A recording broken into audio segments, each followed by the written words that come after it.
He's been in custody for 2 years. He'll confess. He's insane. It's a mistake to think you know what he'll do. I want it all. Thinking about you and me. About how this is going to end. About who will end up killing who. Perhaps you'll kill me. Perhaps I'll kill you. You know that, don't you? Welcome, everyone. This is episode 37 of the Comics in Motion podcast. As always, I'm Chris Phelps, and I'm joined again by my good friend, Mr. Dave Horrocks. Hi, Chris, and hi, guys. Welcome to the Comics in Motion podcast. What we like to do here is we like to review media like movies, TV shows, and games that are based on comic books. Myself, I'll be looking at the media from the perspective of a long-time comic book fan, and my co-host Chris will be reviewing mainly from that media perspective, and we'll walk through our given review of the week, and we'll meet somewhere in the middle and give our thoughts on it. What we also like to do is we also like to spoil the hell out of everything. So if you haven't watched our choice of the week, then I'd advise you just to pause the podcast, go and have a watch, and then come back, and then we'll walk through it together.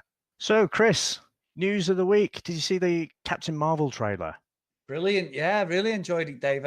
I've got to say again, another nod to what we talked about with Hank McCoy in the, not Hank McCoy, no, Hank Pym, even Dave, in Ant-Man. Sorry, everyone. But great use of Samuel L. Jackson de-aging himself in the trailer, and he's actually got two eyes as well. So yeah, I know that's not the main thing in the trailer, but I picked up on it. But no, I'm really, really looking forward to this. I think it's going to tie everything in a lot. It'll make a lot more sense, I'm hoping, than for everything in this sort of MCU as well. Yeah, they're just showing off with that de-aging now, aren't they? It's just so convincing how they can do it. It does look like a young Samuel L. Jackson, but I did see there was a little bit of controversy about it because he had more lines in the trailer than Captain Marvel, and so they're saying it's still a bit sexist, because the male gets more lines. I don't buy it at all. I think she came off quite badass in that trailer. I think you're clutching at straws there, aren't you? Again, it's one of these films like Wonder Woman, and I suppose in that respect, Wonder Woman's a DC property. Marvel need their own proper woman-led film, don't they? Because obviously, at some point we are going to get Scarlett Johansson, aren't we?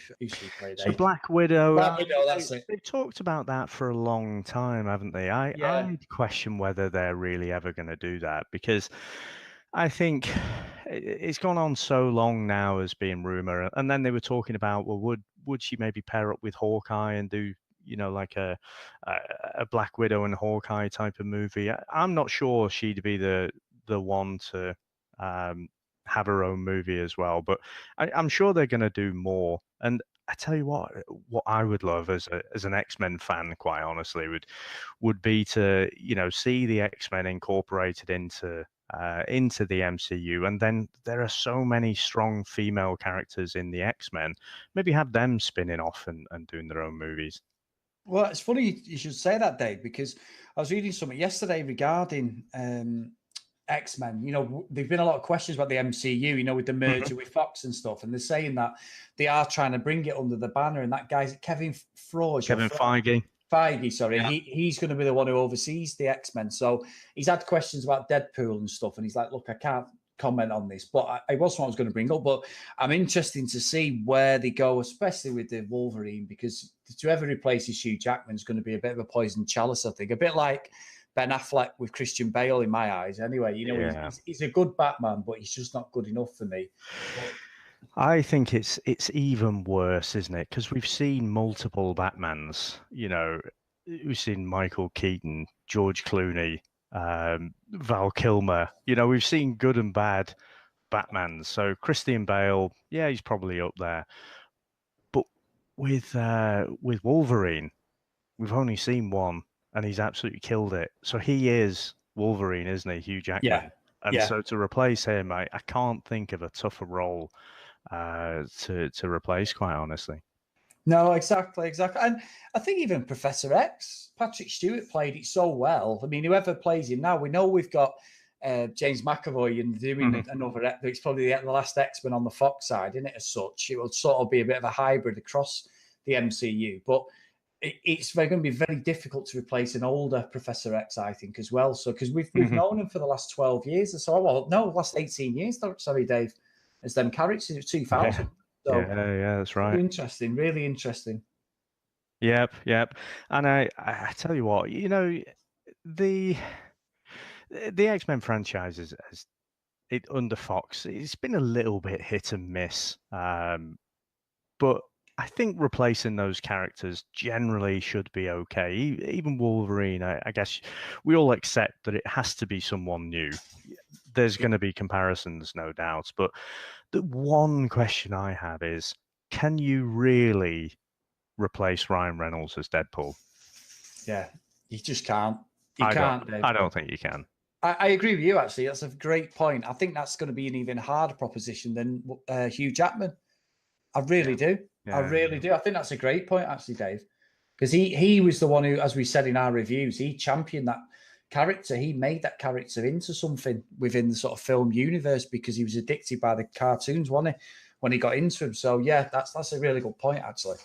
Yeah, and even if you look back at Blade Trinity, you could even look back at that and say, well, Ryan Reynolds was just kind of playing himself again in that character. Yeah. You could think he was Wade Wilson with a lot of the lines he comes out with. So yeah, it's going to be interesting but exciting. Yeah, exactly. And also, Dave, just a quick mention again that the episode is sponsored by Sudio.com. If you get over to www.sudio.com, and if you see anything that you like on there, with specialists in headset and headphones, put in code Comics in Motion Podcast 15, as in 15, at the end, and you get 15% off all orders. And myself, Dave, that's terrible. Myself and Dave are rocking the headphones as we record this podcast. So there's no excuse, guys. Very good, very good. And if you do like the show, we'd appreciate it if you could head over to Apple Podcasts or whatever your podcast catcher of choice is and give us a 5-star review. And what that does, it helps grow the show. It helps us get out to more listeners when they're out searching for stuff, and just helps. Nice free way of just helping us a little bit. You can get us on Facebook as well at Comics in Motion, facebook.com/Comics in Motion podcast, or you can get us on Twitter at Comics in Motion P. So, Chris, for this week, we've done a few animated Marvel reviews, haven't we? We decided, I think we decided pretty much on the last show, didn't we, that we were going to head across to the DC animated universe. Yeah, and one that you picked out, Dave, which is Batman Killing Joke from 2016. So it's been a great week, this, and I'm really looking forward to us sort of picking it apart as such and building it back up, hopefully. Yep. So I'll go into a bit of comics background then. So Killing Joke itself, it was released as a one-shot story. So that term one-shot, it just means that, it's one comic. It's a self-contained story. It's not a story that spans multiple comics kind of thing. So it was a one-shot released in 1988, and it was created by Alan Moore, who we've spoken about a little bit before, and the artist was Brian Boland. And it was actually Brian Boland who was the primary driver to do this story, and he'd asked to work with Alan Moore specifically. Alan Moore had just done Watchmen, very well-renowned writer. And it's generally considered to be one of the best Batman stories. Now, I think the Frank Miller stories, The Dark Knight Returns, the Batman Year One, those are probably just considered the best Batman stories. But given this is Batman the Killing Joke, this is up there as well. But really, it's the definitive Joker story. And it tells a story within it of a possible origin for the Joker. So not necessarily the origin for the Joker. What they say is kind of, the Joker's mind is all fractured, so he doesn't even know how he originated himself. But, we get this telling of the story within this, within Killing Joke. Now, Moore had basically said that he wanted, in writing this story, he wanted to show the similarities and the contrasts between Batman and the Joker, and how basically they just had one bad day, and that set them on very, very different paths. But essentially, they're both a bit crazy, just in different ways. So they're two sides of the same coin. And I think I'd mentioned this back when we did our Batman 1989, the Tim Burton review, and I think I called out Killing Joke there as being one of the inputs into that story. I guess it couldn't have had that much influence given this came out in 88. The movie came out in 89. So, but that was one of the stories that was called out as an influence. And basically Boland called out that his inspiration for this version of the Joker came from watching The Man Who Laughs. Now, I don't know if you remember, just calling it back to one of our previous interviews, David Hine had written an adaptation of The Man Who Laughs. All right. So just looping it back to one of our older episodes there. Now, for the original story, when it was released, they got on a colorist. So Brian Boland did all the art, and to color, they got a chap called John Higgins who'd done Watchmen. And Brian Boland envisaged using what he calls muted November colors. It's been very dark, very very dour, and John Higgins had colored it in a much brighter way. So it had these glowing purples and pinks, and Brian Boland wasn't really that happy about it. Again, calling back to that interview with David Hine, he'd said, hadn't he, sometimes just when you're all working remotely, it can just be a little bit hit and miss, whether you get the outcome you want or not. But anyway, so in 2008, DC released a deluxe edition, and this was colored by Boland himself. So it really was, how he envisaged it. So I think there's probably people, who read the original story and have that nostalgia, probably like that coloring better. But I've got a copy of the deluxe edition. It's absolutely beautiful. It's fantastic. So in terms of recommended reading, this is a really easy one. Pick up that deluxe edition. Like I say, it's 48 pages. You can read it in a single sitting. Really, really good story. Now, the last thing I'll say is Alan Moore is a very, very interesting chap. He's a little bit of one of these tortured genius types. He's certainly not in it for the money, and very outspoken and very strong opinions. And he doesn't do Comic Cons really anymore, but I was lucky enough to catch him at one. He was basically in Northampton. That's where he's from, quite famously, and he still lives there. And there was a Comic Con there, and basically he did a talk, and he said, once you pay your ticket to get into the con, everything's, going to the talks and whatever is free from there. But to go to this Alan Moore talk, he just insisted that you donate a graphic novel to the local libraries, which I thought was a really nice way. And before he went into Q&A, he was kind of going on about how much he's passionate about the library system and it's really important, and so that's why he'd asked for that to be the price of admission, basically. But I remember he said he seemed to be a little bit disappointed with what he'd done with this story, because it's been done so many times since, with the Batman, the Joker, this very, very dark story with very adult themes in it. And he was kind of saying, Batman is sort of a bit silly, and he was talking about, the old 60s TV show and saying, well, that's Batman really. So he kind of seemed to be a little bit disappointed at the impact that he's had. But there's no doubt that it was absolutely a seminal book, and still has an impact on how people write Batman and Joker now.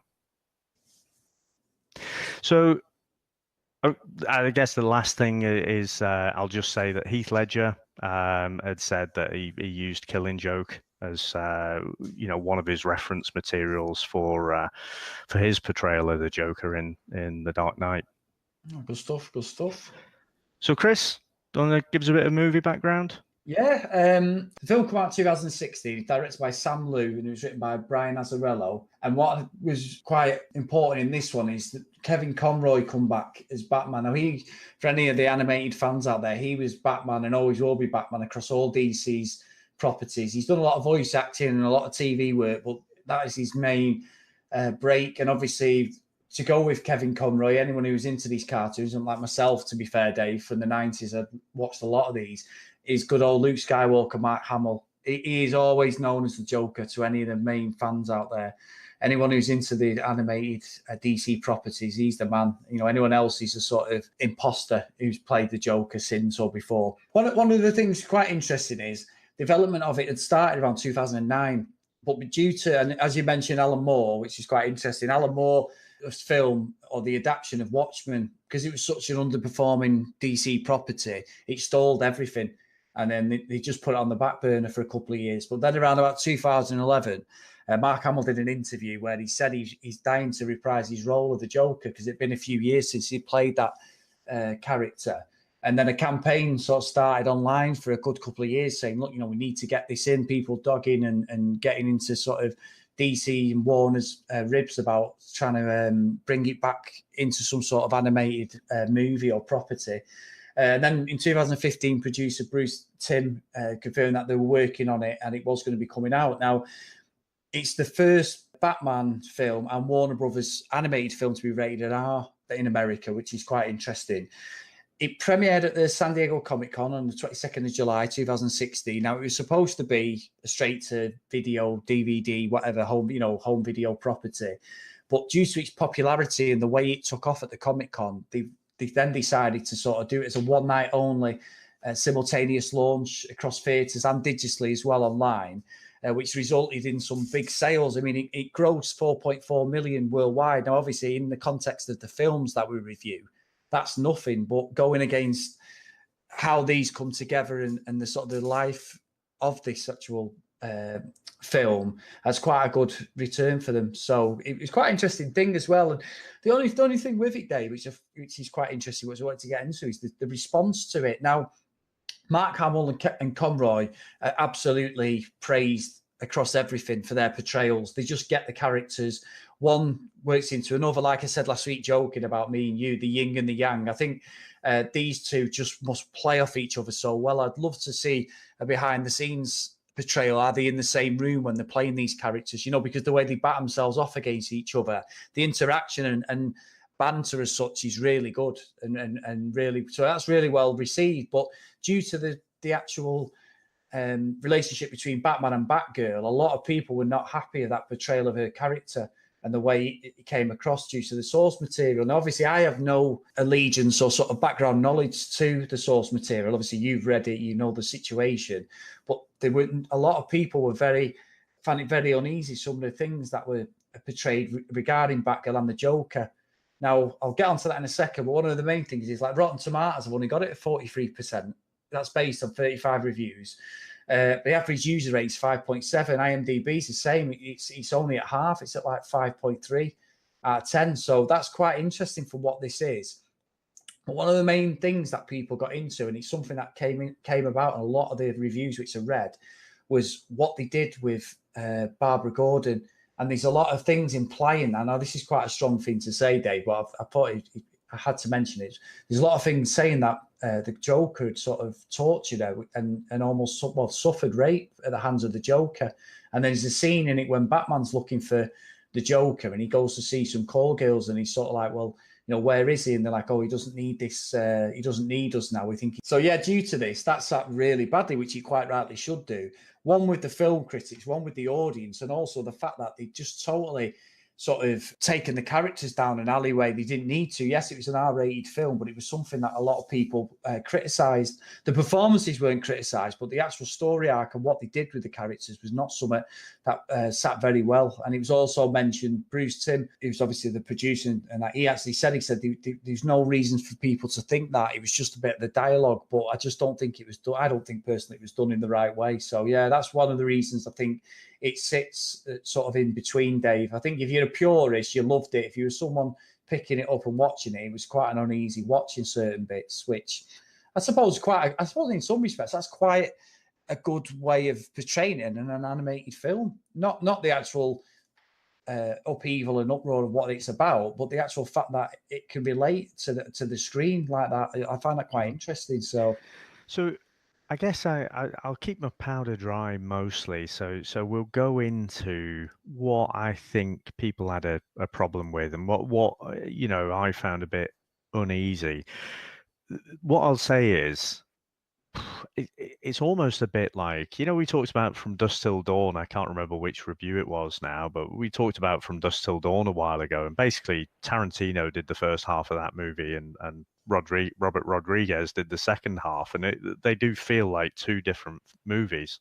Yeah. For this, the graphic novel starts about, I don't know, 2/3 of the way through this movie. Without, I didn't look at the times or anything, but they stuck on a whole bunch of story, like a prologue at the start of this movie that isn't in the original graphic novel. Yeah. And I think they misfire on quite a few things in there. The stuff around what does the Joker do? That's the same in the book.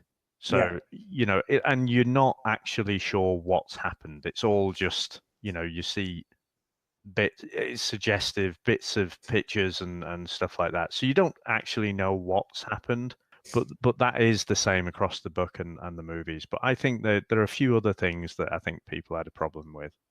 Yeah.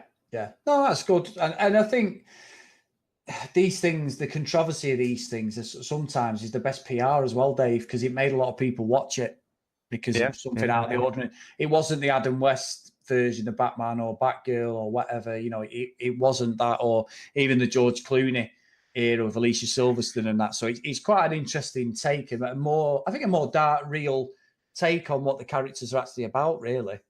Yeah, and I think if this was live action, you probably would have it as a PG-13. Yeah. But the trouble is, if it's a cartoon and it's a PG-13, then people are going to be taking 7, 8-year-old kids there. It's not appropriate for them. No. With the subject matter that's in there. So there's nothing, most of it's suggestive, isn't it?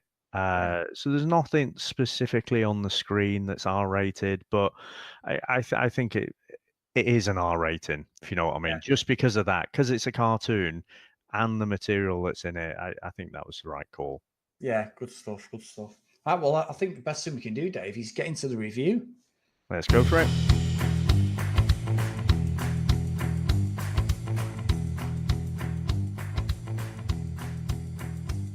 Okay, so I talked about the start of this. So the first, 15, 20 minutes or something, just being a prologue that isn't in the actual story. And we start off very much from Batgirl's perspective, and she almost breaks she does break the fourth wall, really. She tells us, this isn't how you expected the story to start.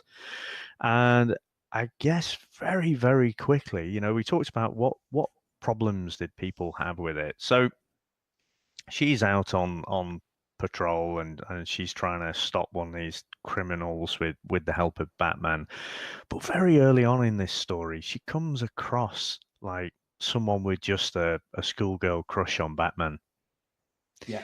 And the way she's drawn, the way dialogue or inner monologue kind of thing, it's just all, she's very over-sexualized.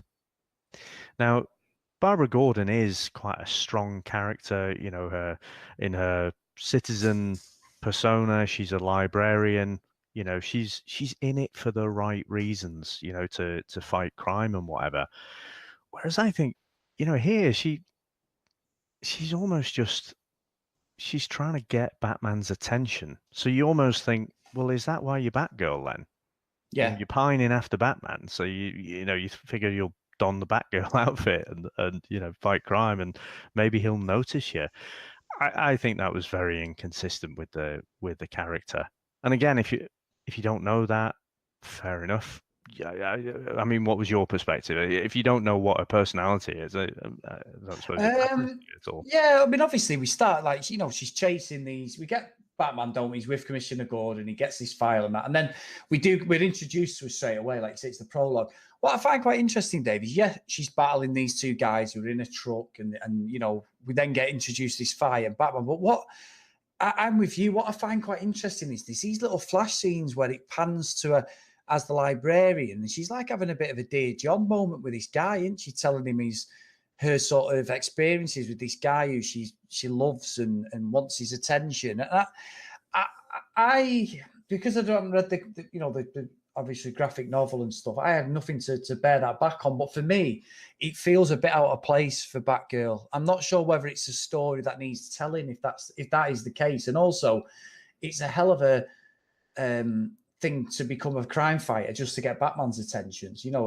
I agree with you. It's a very odd story arc, I think. Yeah, and again, all of this is purely for the movie. None of this is in the graphic novel. The sassy gay friend that she's got. Just it's all for the movie. Now, I guess the reason they've probably done that, you need to buy into the Batgirl character. You need to empathize with her a bit. I was saying last week about some of the characters that got killed off in Planet Hulk. Well, you'd only just met them, so they got killed off, and you don't really feel anything for them. I think what happens to her later, they're trying to give it a bigger gravitas by showing it from her perspective. We already know Batman. We've seen his origin umpteen times, so we don't really need to see any of that. So I think that's why they glued this extra bit on at the start. But yeah, again, it just, this whole opening act, I didn't really enjoy that much, if I'm honest. No, and one thing I would say, Dave, is very much what you said about they sexualize Batgirl quite a lot.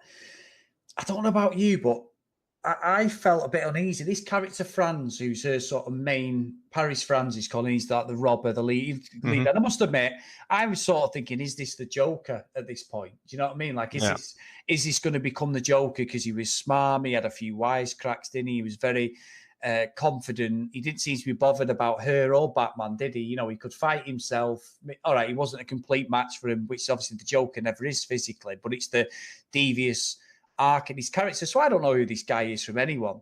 But what I found interesting was, even this Franz, when she gets cornered by him and that, it's almost like he's going to attack her sexually. Do you understand what I mean? Like he's going to sex. I don't know why. It just made me really uneasy. It made Batgirl really, really weak, I thought, in certain parts. Like she was one crack away from sort of being attacked by these guys in a bad, I don't know why. It just, the way it was put together, I really, really feel a bit uneasy.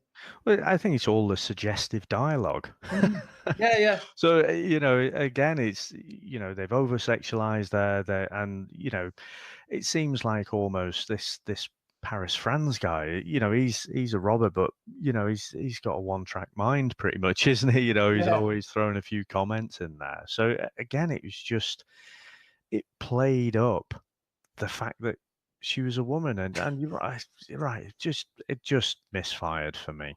Can I just say, Oh. I'm breaking the fourth wall here, but Dave does the notes, don't you, Dave? I thought you'd like that. He's come out, everyone. We've obviously, you can't see it, but it's the notes and the run of the movie. I have the movie running in the background, which I've got on at the time. And as we're going, I'll jump forward to whatever bit we're discussing. Because obviously we don't try and do every single scene, but we pick the bits out. And he put, bring out the Bat Condom. That would be the line of the year in the podcast, Dave. I'm sorry. Absolute amazing. Amazing line. I've been sat here thinking, how am I going to segue that in? I thought there's no point. I might as well just tell the truth what you put. It's amazing. Actually, I should have wrote breakout. That would have been better, wouldn't it? Break out the back. No, that sounds even worse, Dave. It sounds like we could be having a few back kids about if it had broke out. But anyway. The Batarang was getting about, I think. But yeah, it's well, obviously, Dave, you can lead us into this if you want. But fantastic header, Dave. I've got to give you that. Well, I guess just before that, Batgirl's very enthusiastic. Again, it comes across that she's in it for the wrong reasons, but she does want to fight crime, whether it's just to get the attention of Batman or not, is questionable. But, Batman is playing that. This is where it gets a bit uncomfortable. He's trying to play that father figure. He's saying, "Look, you need to get out of this game. I'm too jaded, essentially. I'm too far gone, but you still care, and so you need to get out of it." So he's kind of trying to protect her there, and then one of the big issues I think that people had with the story, that this movie adaptation, is that they engage in a bit of bat coitus. So they have a bit of a scrap.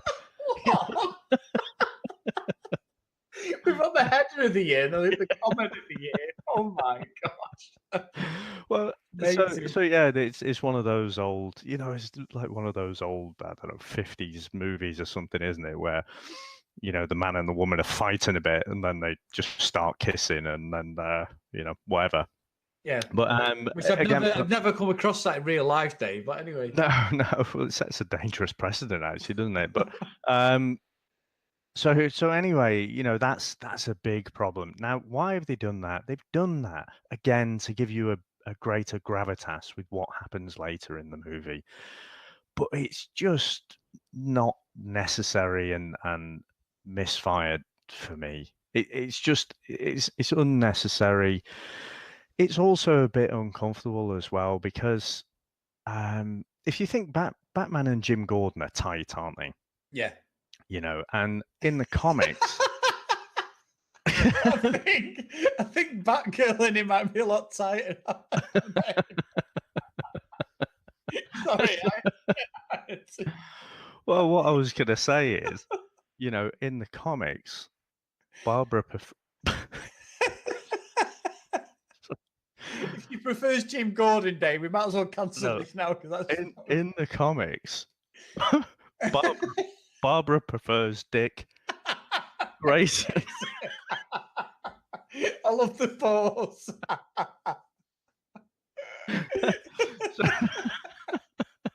Man, are we 14 or what? People listening to me like, that's not even funny, but yeah, I'm tickling me anyway.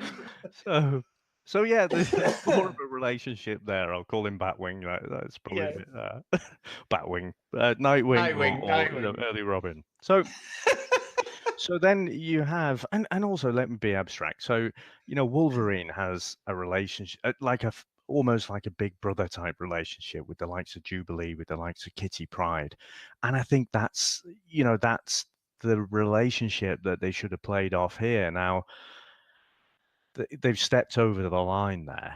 Again, I see it from why they've done it from a story perspective, but it just doesn't sit right. But anyway, so again, after that, and nothing's shown on camera really. Again, people had a big problem with it, but it's all just, they talk about it, they don't show anything. And again, Batgirl's kind of coming across like just a jilted lover, isn't she? He's not cold or anything, or it's just it plays her off in a pretty weak light. Yeah, I think as well, Dave. I think one of the issues as well is in a cartoon. I know it's an R-rated, movie, but we've never seen like a bra or anything like that, have we? And I think that's where the controversy comes from. And I agree. She they have this, suggest, we know they have sex or whatever, but she's almost like a stalker.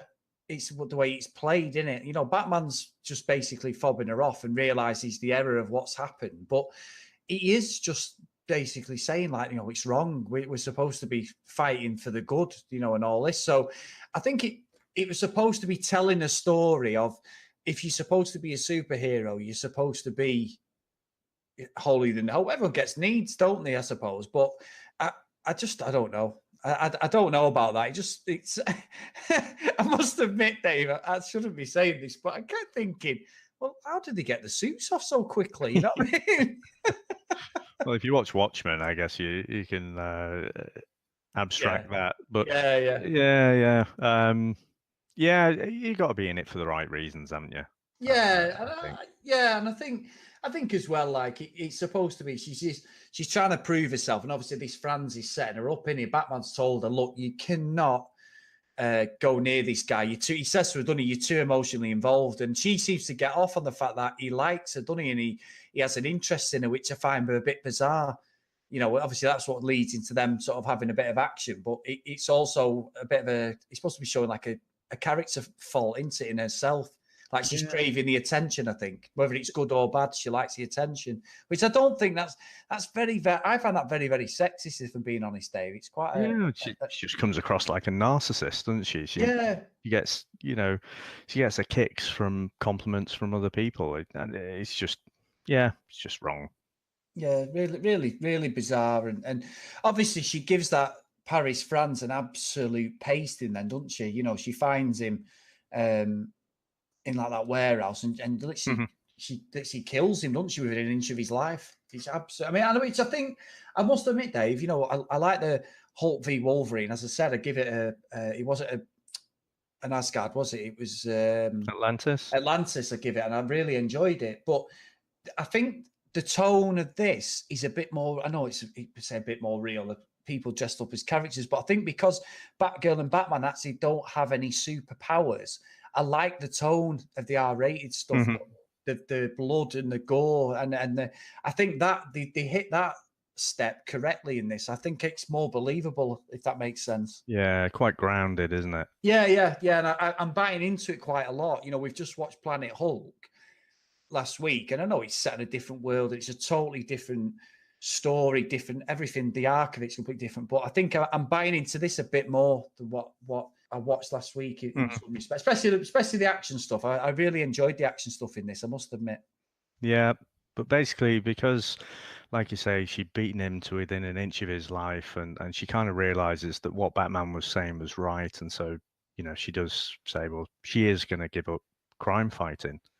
So that's, and you know, it's a little bit kind of blink and you miss it, you know, because it's quite important, that, I think, with what happens later. But she's stepped out of the game in her mind now.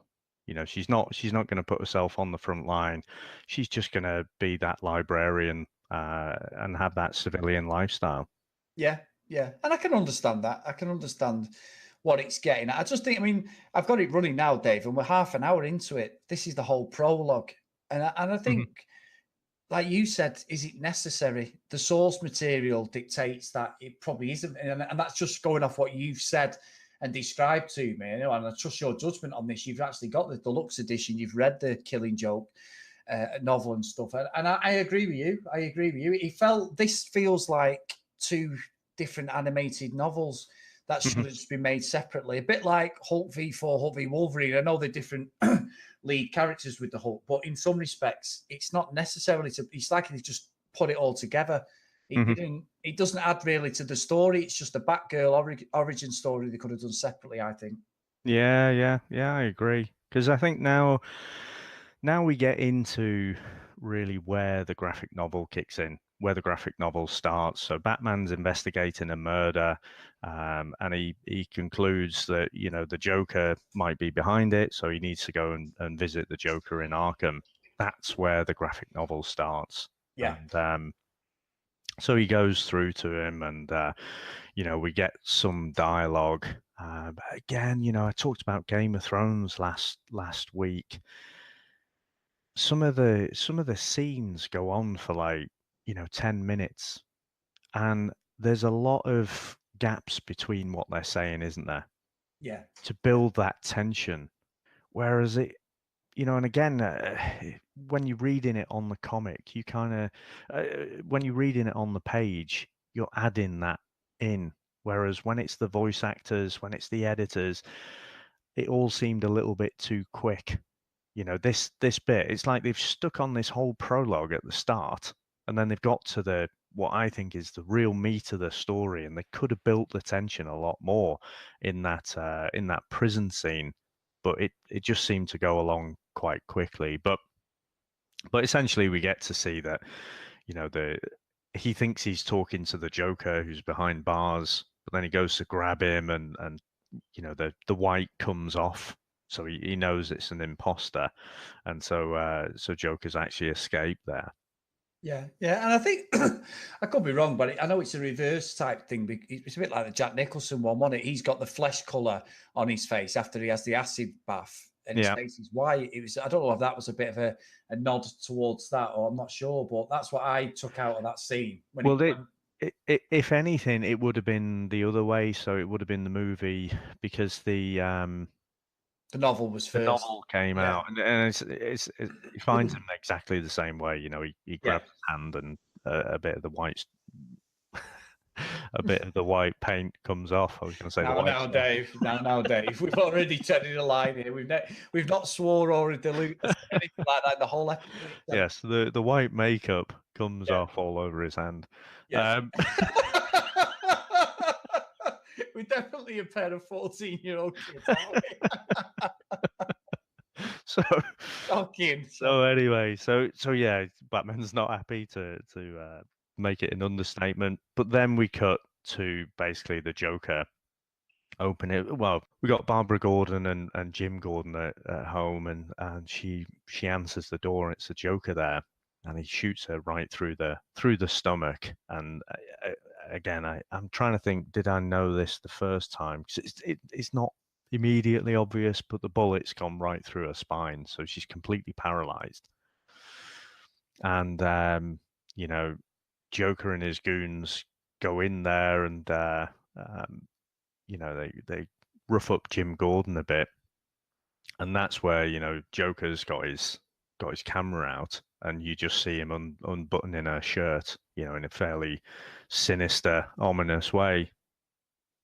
Yeah, which I think this is where it's coming from, isn't it? That he's you know, the whole thing is they've done stuff to the Joker's allegedly done stuff to him, and that's what it alludes to. Is it needed, Dave? I'm not sure. Well, again, for the all in the novel, so they haven't created this for the movies. Again, I'll come back to that statement that, or not statement, but just those few words that Alan Moore had said, that this is about having that one bad day. So basically, Joker had, we'll talk about in a bit, he'd had his one bad day in the way his origin story is told. Batman had his one bad day, you know, and this had set them off on two different paths. What Joker's trying to do here is he's trying to give Jim Gordon that one bad day. Yeah. So, you know, what Joker's doing to Barbara Gordon is not really anything about Barbara Gordon. It's about, how can I drive Jim Gordon crazy? Yeah. Make him, that's what it's about. And make him actually lose his mind, sort of thing. And that's obviously his most precious thing in the world is his daughter. Yeah, I mean, we're both fathers, aren't we? You know, we both got daughters. So, you know, again, you know, seeing this sort of thing it absolutely resonates a lot more, I think, than you know, if you watch it when you're younger, before you're a dad. Yeah. No, that's a good point. Really good point. And obviously from there, Dave, they take him away. We get the thing, like you say, the Joker starts unbuttoning her blouse, and it goes off, doesn't it? And then we go to sort of like the origin of the Joker. We've had a little flashback before this, but this whole idea of where he's come from, and the fact that he's a failed stand-up comic, isn't he? And he's got like, which I find a bit interesting, I suppose, in that respect, that basically he was trying to support his family. His wife's pregnant, Jeannie, and he's just trying to sort of make a better life for him, and you know, she's supporting him, like saying, like, you know, you are a funny guy, you make me laugh, you know, and he's failed so far in his life. And then we get this thing where he meets these two gangsters, doesn't he, who want to rob his old workplace and you know, take him under his wing. He sort of wants to get them back, and I think that's quite well done, to be fair, Dave. And what I like as well is the color palette of it, because it makes it feel like it's not present time as well. It's quite clever the way they've done that. There's sort of like a darker hue on the screen, if that makes sense. Because obviously they're supposed to be, they're dressed like gangsters, aren't they? Like 1950s, 30s gangsters, whatever they're supposed to be. I don't know what time scale or how long before. Probably 30s. Yeah. So, but I do think it's really well done. The browns and the greys of the screen are really, really well put together, and it's actually quite believable. And I must say, Dave, this outfit he's got on, I know it's not the Joker, but he reminded me of, I've not watched a lot of it because I didn't really like the first season, but Gotham, he looks a bit like the Penguin. The guy plays the Penguin in Gotham. All right. I know it's just a total different character, but the way he's dressed with the dicky bow and stuff, he's dressed in Yeah, I see that. yeah. I think again, and again, no, I don't think they're saying this is the actual origin story of the Joker, but in the context of this story, it is. It's just. I think it works really well because again, if you think it's easy to demonize two-dimensional villains, isn't it? They want to take over the world just because they're power crazy and power hungry and want to be rich or whatever. Here what Moore's done is he's made him a sympathetic character, but not only sympathetic, he's just mundane. Yeah. It's not even, if you think of Batman 1989, he was already like a top gangster, wasn't he? He was already someone who's fairly high profile. This is just a guy who's trying to support his wife and kid, or wife and unborn kid. Yeah. Quite humanized him, haven't they, really? Because he's not actually maniacal, is he? He's just someone who's down on his luck, sort of thing, trying to make good. Which you don't ever get that with the Joker, do you? That origin is never ever told, ever. So I was quite interested in that. Yeah, and like I say, they keep it suitably vague. And in fact, if we talk about just very, very quickly, the Joaquin Phoenix, apparently, they're going to do a Joker origin movie, which I think is terrible. I think they nailed it in Dark Knight, where basically, he keeps telling a different version of his origin story, doesn't he? Yeah. You want to know how I got these scars? Everything. So, He's done it every time. yeah, that's it. That's the Joker for me. Whereas if you actually put it up on screen and you say, this is it, that just breaks it for me. But anyway. Have you seen, just out of interest, Dave, quickly, have you seen the pictures and the video of him? No, I haven't. If you look on Twitter, he's been up this week. He looks like he's lost a lot of weight. He's got that hair like Heath Ledger had, where he's got the sort of side parting, but it's straggly and a bit longer than normal. I have seen it. Yes. I've seen that picture that you've described there, but I thought it was. I saw it flash up on Twitter, and I just thought, oh, this is a fan made. No, that's in this week. And then there's right. actually a video of that scene where he goes up to someone who's dressed as a clown, grabs the red nose and sort of throws it past them and does a bit of a laugh, and he walks off. He's got like a bag of something. It look a bit like Roy Cropper off Coronation Street, if I'm being honest. I'm not sure how they're going to do that, but that's the only thing I've seen because they've started filming it. So I'm interested to see it, and I will go and watch it at the cinema. And I just like you, how are they going to introduce that, and how are they going to make him believable to the audience, other than being an absolute savage of a person? I'm not sure. But anyway, like I say, we're segueing off there. But yeah, if you get a chance, have a look at that. Yeah, I will do as soon as we finish recording. It flashed up, and I just thought, God, I see so many like fan made images that are really, really good. I just thought someone had done it themselves. So anyway, yeah, like you say, the criminals.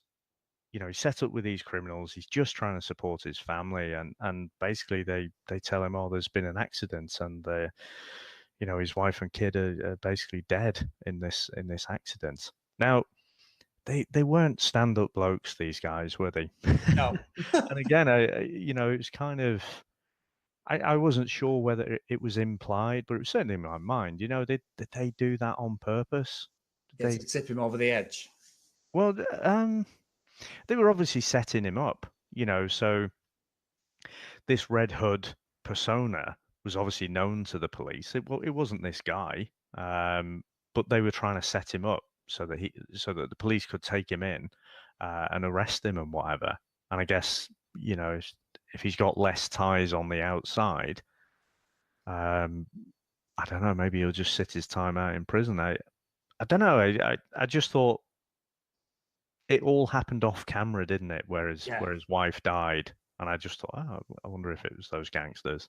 Yeah. And I think, to be fair, I'd not thought of it until you just said it. So yeah, that makes more sense, to be fair. And I think Dave as well. They give him the Red Hood's outfit, don't they?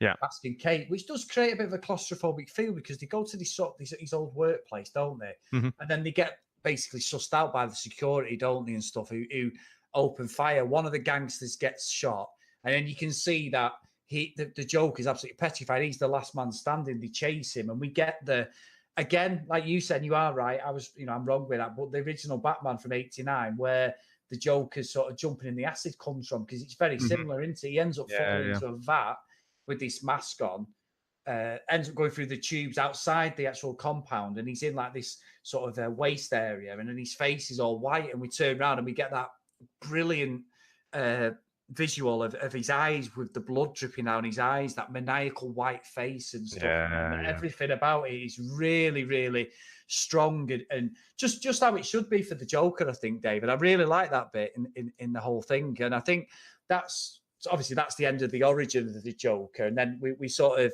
it pans to now, or the in this sort of adaptation, they're now within this story arc sort of thing. Yeah, so we get back to, the attempt to try and drive Jim Gordon crazy, don't we? So, when they'd attacked him and Barbara in the house or the flat or whatever it was, they basically stripped him down naked and basically wheeling him around like a gimp. And it was, again, you're thinking, yep, this wouldn't be for my 8-year-old son to come and watch for sure. So, well, actually, we've probably skipped a bit. I tell you, the bit we've skipped is just a little bit earlier when he buys the actual amusement park.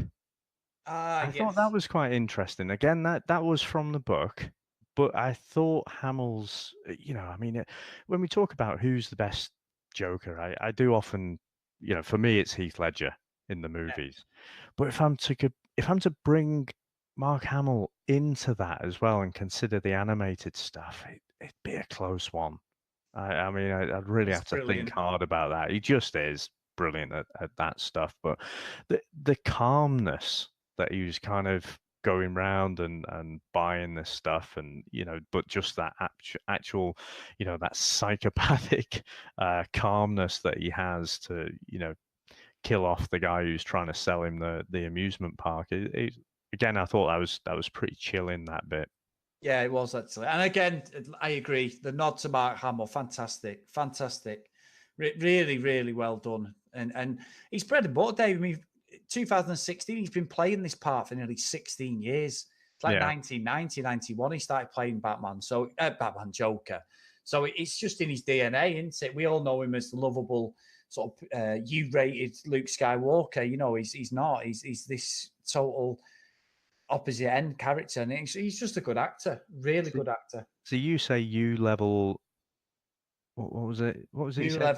U level Luke Skywalker. Yeah, U level, like family orientated.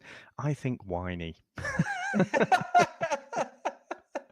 It's just, especially in A New Hope, some of the lines that he comes out with there, bullseye in Womprats back in his T16. He's just whiny, isn't he? The fact that it's him as well, and I've seen it, I've seen him at cons and stuff, just like video footage where he's just speaking normally, and then he goes into this Joker voice, and his body shape changes and everything. It is absolutely awesome to see.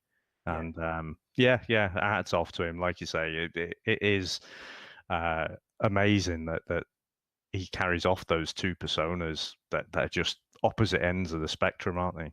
Yeah, really good, really good. And the Joker now, we're getting the proper Joker. I know we've the problem with this is because the origin story runs literally the whole length of the film. We're touching on the origin, and I've sort of put the exclamation mark on it and said, right, this is what's happened. He's become the Joker. But really, it's still going as the movie's being told. We've sort of broke it down into 3 sections, haven't we? But this Joker, obviously.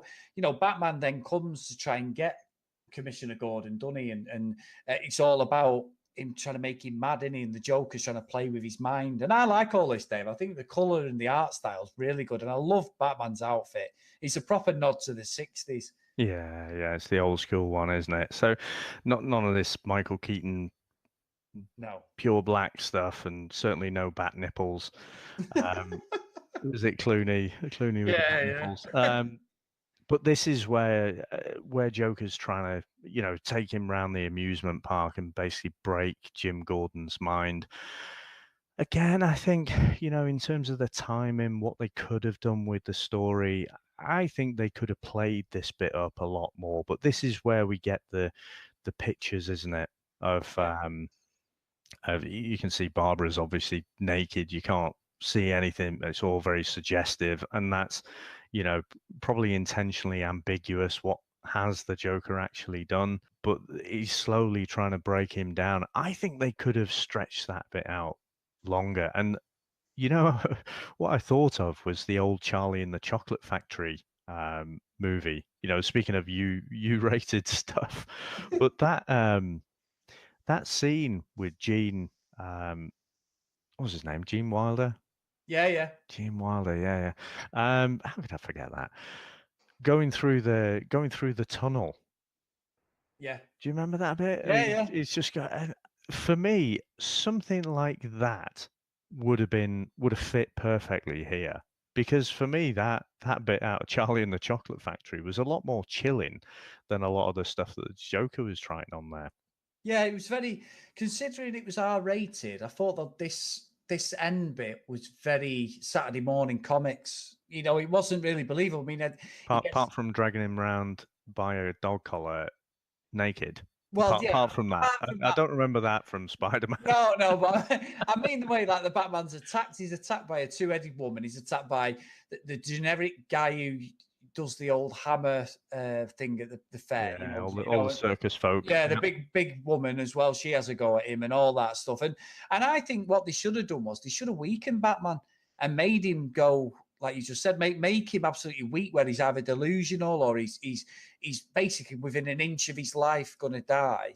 But he didn't. He just come in and absolutely just caned everyone, didn't he? He wasn't really in trouble at all. Even he goes into the House of Mirrors and there's a guy there dressed as the Batman and he ends up smashing he punches every mirror, doesn't he? And all this, and you think, something good's going to happen here. But there's never anybody who's his physical match, is there, in this at all, really? Yeah, and I'd say if this really was a Batman story, they might have done that. Yeah. So we talk about that theme, the hero's journey, and you kind of start off with someone, you break them down, and then they finish the story. You put them through some trials and tribulations, and they come out better at the end. This is a Joker story, I think, and it's about that one bad day. So it's more about the Joker and what he's trying to do to Jim Gordon, and Batman's just the supporting act in it. Yeah. So I think that's why he never really feels in any kind of peril. But actually, well, I say that, I mean, Joker gives as good as he gets for a little while, doesn't he? So once Batman goes through all the different circus folk, he gets to the end level, big baddie, the Joker. And Joker gives him a bit of a pasting for a while there. Yeah, it does. I mean, I've got to say, Dave, I enjoyed what I've watched. But can we talk about the last proper scene the Batman's in with the Joker? I've got a heck of a problem with this. Go on, then. The joke bit. Yeah. I just didn't get it. I just thought, what is going on here? Basically, anyone's not seen it. Obviously, we know spoiler. Please watch it if you haven't and all that. I probably should have said that earlier on because we're at the end of it. But genuinely, I didn't get what was going on here. The Batman tries to redeem Joker, doesn't he? Says to him, like, look, we can rehabilitate you, blah, blah, I'm not going to kill you. Commissioner Gordon's basically not think he's still saying, no matter what you supposedly tortured him with everything, with his picture of his daughter, alluded to with attacked and all this stuff. But he tries to crack a joke, doesn't he? And he cracks this joke. So just before we get to the joke, can I say a little bit there then? So what we probably didn't say at the start, and again, it's more clear from the book, and knowing what Moore's said about the book since, it's all about the Batman and the Joker being two sides of the same coin. And when Batman goes in and he's talking to what he thinks is the Joker, it turns out it's this imposter, and he starts saying that basically, we're both, our futures are intertwined, and we keep tangling essentially, but you're going to kill me or I'm going to kill you. And I think Batman is concerned, Batman kind of knows that they're two sides of the same coin, Yeah, and he doesn't want to step over that line to become something like the Joker. If he say killed someone, you know, he could see himself potentially going down a dangerous path to becoming something like the Joker. So that's where the story starts off with that concern. And at the end here, so despite all the things, like you say, he's done, he still tries to put out the olive branch to the Joker and, offer him some rehabilitation, because he's as much as he's doing that for the Joker, I think he's doing it for himself. yeah, So again, it's easy to skate over that bit, but I think for me, again, with the book, it's more obvious that that's how it all joins up. yeah, yeah. No, and that probably makes more sense to you, Dave. And I think it shows Mark Hamill's range really as the Joker, and I get that, and it's well put together with the Joker now. But I was sort of waiting for Batman to sort of headbutt him or do something to him, and it just went off, didn't it? With him, sort of Batman, he sort of like broke Batman, didn't he? And he was like a bit of a, I think it's supposed to show like a bit of common ground between them, want that, even though they're arch enemies and they're never going to be friends, there's still some respect there. But I just didn't think I didn't like it. I must admit, I just thought, for me, that sort of petered off the whole thing I'd watched. Even though there's a few issues with what they've done, as we mentioned with Barbara, I was really sort of upset, if I'm being honest. Yeah. It sounds really dramatic, but I was just like, oh no, you've really cheapened it at the end. Like they've run out of ideas for me. Well, so let me tell you something a bit different then. So, well, not not different. Again, just coming at it from a book perspective. So that joke is straight out the comics, Yeah, and it's not that funny. yeah, At the end of the day, it's okay, but it's kind of I guess, a typically Joker type joke, isn't it? He's talking about lunatics and he's poking a bit of fun at it, and the fact that Batman's laughing at it, not in the end of Police Squad type way, but like you say, it's all around this theme of this one bad day. They both had this one bad day, but they do share this common lunacy almost. yeah, And so it finishes in the same way, and Joker starts laughing, Batman starts laughing, and then that goes on for a few panels, and the um then the laughter dies away and you're left with a couple of other panels. But just before that, you see Batman, and you're not really sure the way it's drawn. Is he putting his hand on Joker, or is he going to snap his neck, or something? So there's a bit of speculation out there. Or ambiguity in the book is, did Batman actually kill the Joker in Killing Joke right at the end, off panel? Now, in the movie, it doesn't. There's no ambiguity at all. It just peters out, like you say. But for me, it is something that's quite hotly debated. Now, I say it's hotly debated. Moore never intended that to be the case, yeah. but it's just the way Boland's drawn it. It appears ambiguous. I don't know. I'll see if I can. Not sure about copyright. I could just snap the last page and send it through to you on my phone after we've finished recording. But it is really interesting, and like I say, I don't think the writer had intended it that way, but it definitely can be interpreted that way. Yeah, it's interesting to get your take on it as well, Dave, because obviously you know better than me with these things. You've read these source material, so no, it was good. I just wanted to get your opinion on it. You know what I mean? I really did. But I just thought it ruined the experience of what I've watched, if I'm being honest.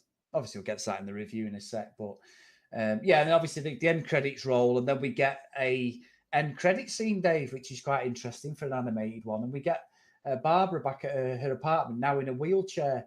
And I wanted to ask you, Dave, is that something that was common, that she was disabled after that and she couldn't walk, or is that just something they brought for this story? No. So in the continuity, I'll talk about maybe another day we'll talk about what DC have done. They've kind of rebooted their universe a couple of times. You may hear people talk about the New 52 and Rebirth.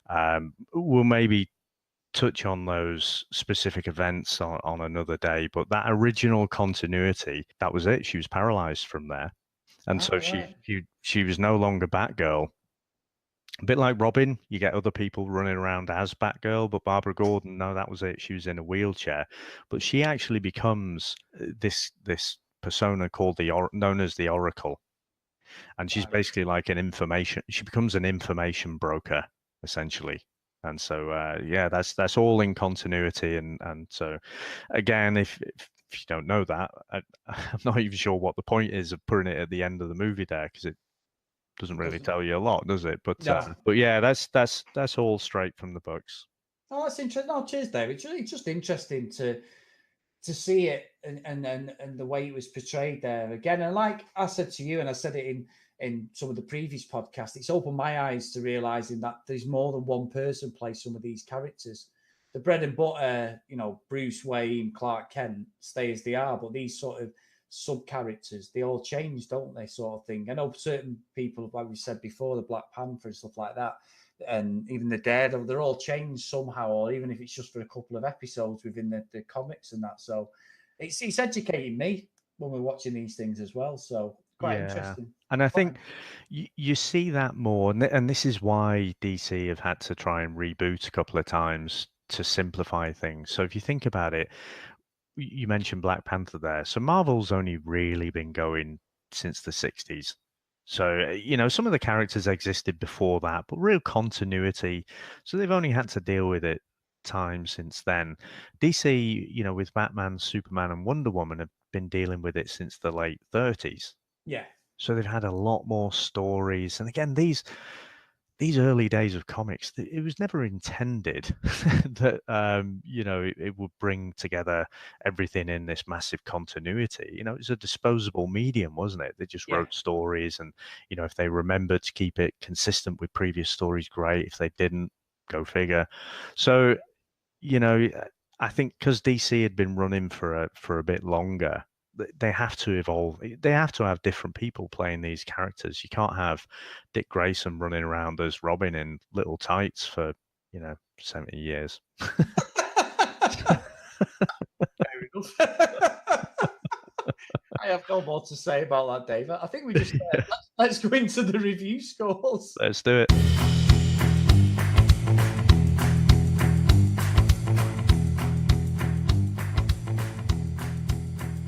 So, Chris, I am sure it's you this week. I was going to say that, Dave. Yep. Yeah, I built it up all last week, didn't I? To you.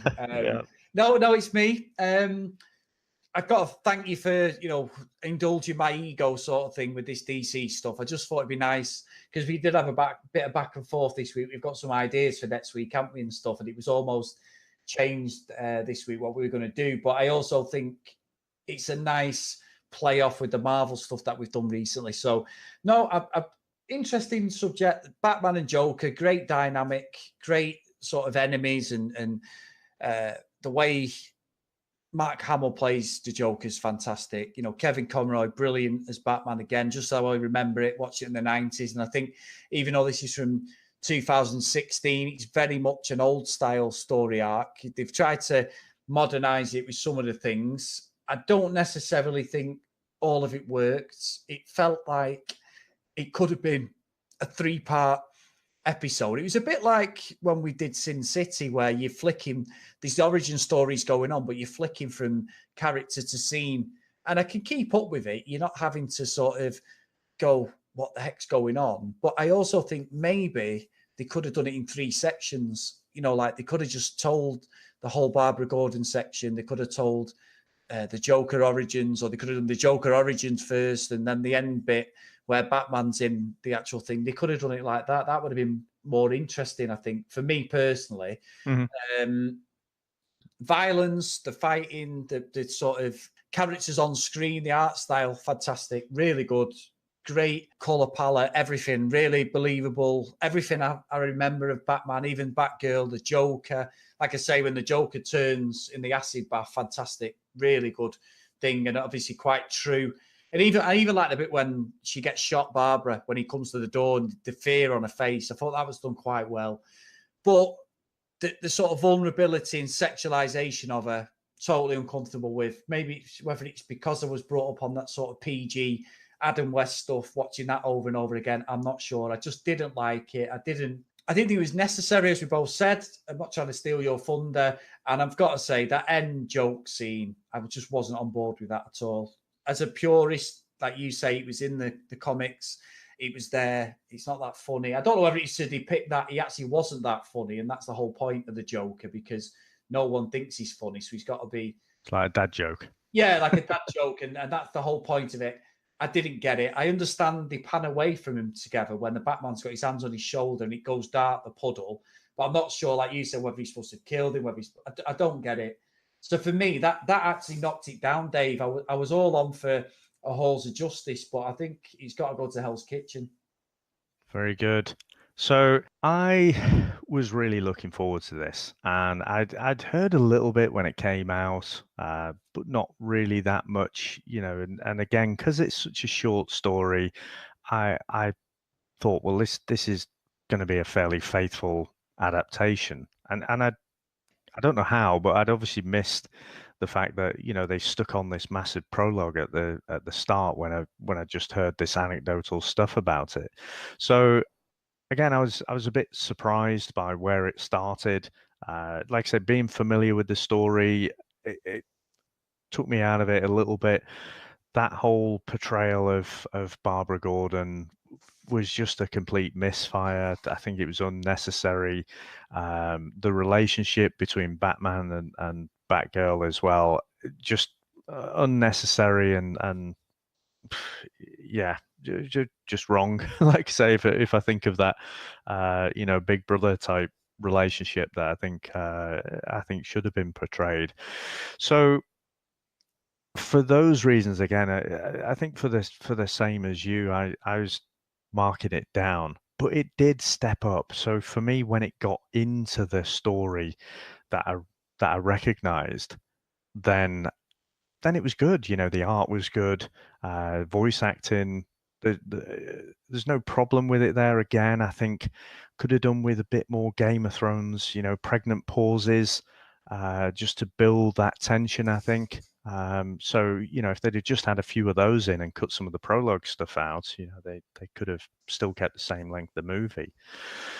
So I think as well, because I hold the graphic novel in such high regard, I was expecting a lot from this story and from this animated movie. So I'm going to send it to Hell's.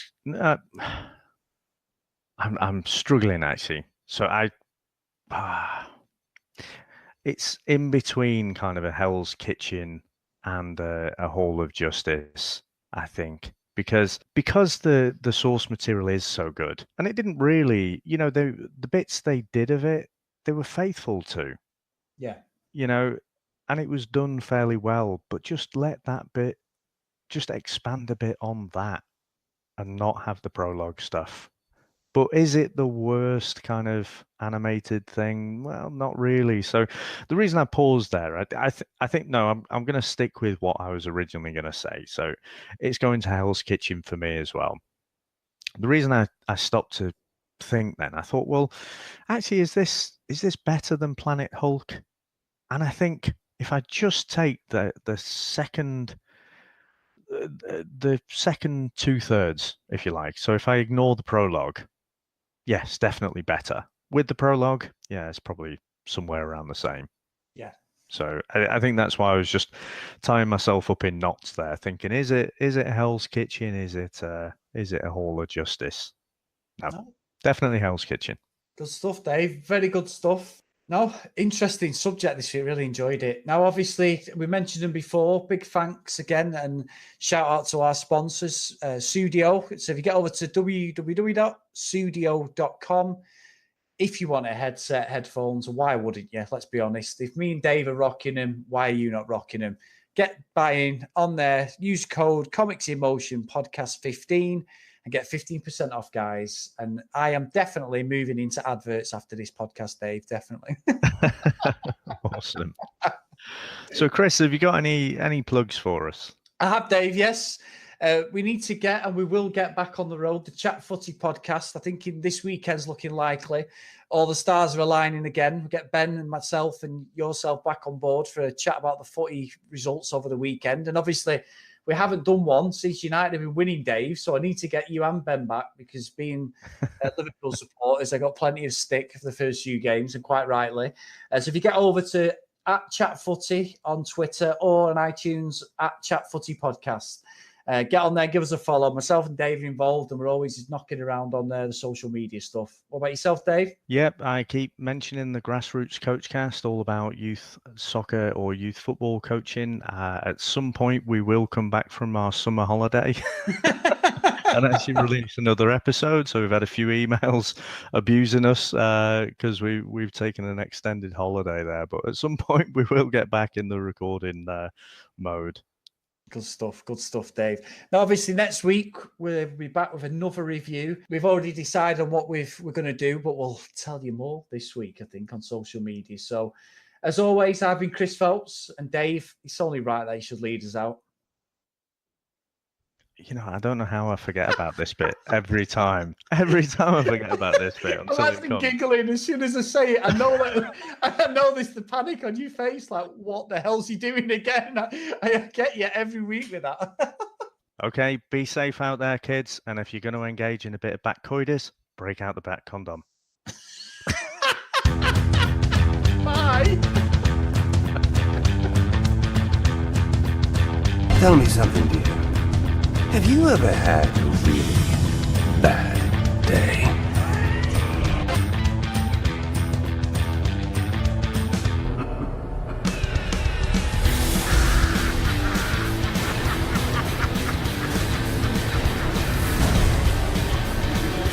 Tell me what I'm doing here. You're going mad. Where is he? Why aren't you laughing?